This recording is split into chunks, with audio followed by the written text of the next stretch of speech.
This is to give a basic idea of digital signal processing and the different process involved in the digital signal processing. In our daily life, we are dealing with signals which is in continuous form, and this continuous signals have to be converted to digital or discrete form for the computer to be processed and to get the desired output. So we use a sample and hold and analog to digital converter to convert this continuous signals to digital signals.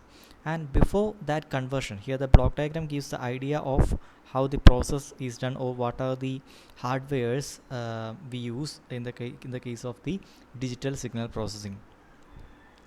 And in the case of anti-aliasing filter, or the filter which will help to remove the noise in the signals we are capturing, and the captured signal will be converted to digital form with the help of sample and hold and analog to digital converter.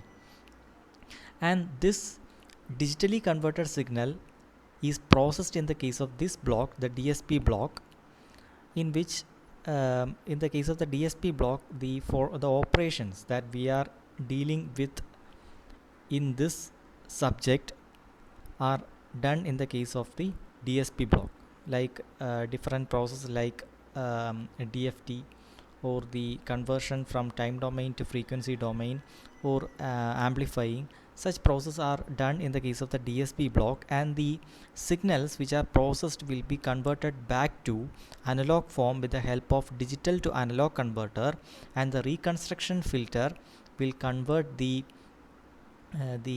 signals which are converted into analog form but which are irregular to a smooth analog waves by the reconstruction filter. And thus the whole digital signal processing is done with the help of these blocks.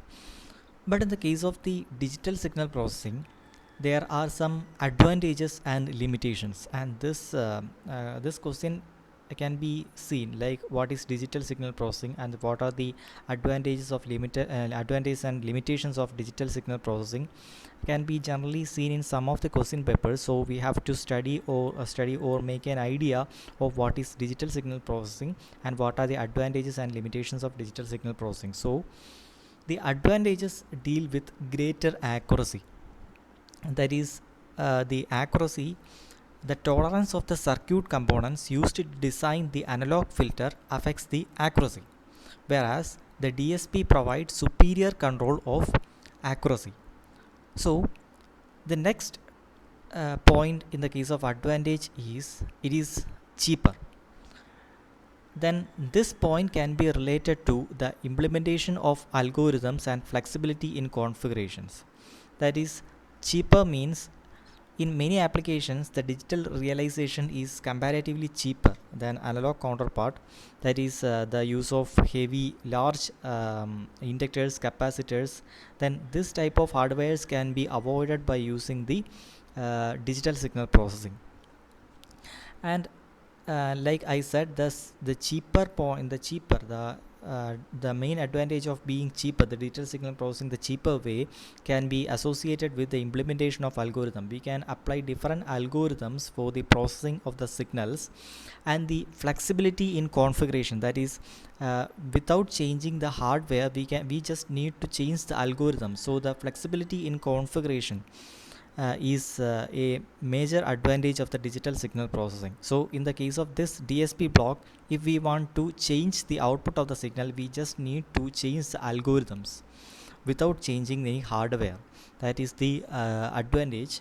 Then the application of very low frequency signal like seismic signal, if we want to process some signals like seismic signal which is having very low frequency, in the case of in the case of hardware or analog type processing, we require large very big inductors and capacitors are required.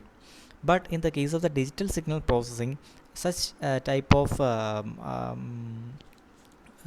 costly equipments are not required, so which is the advantage of using the digital signal processing.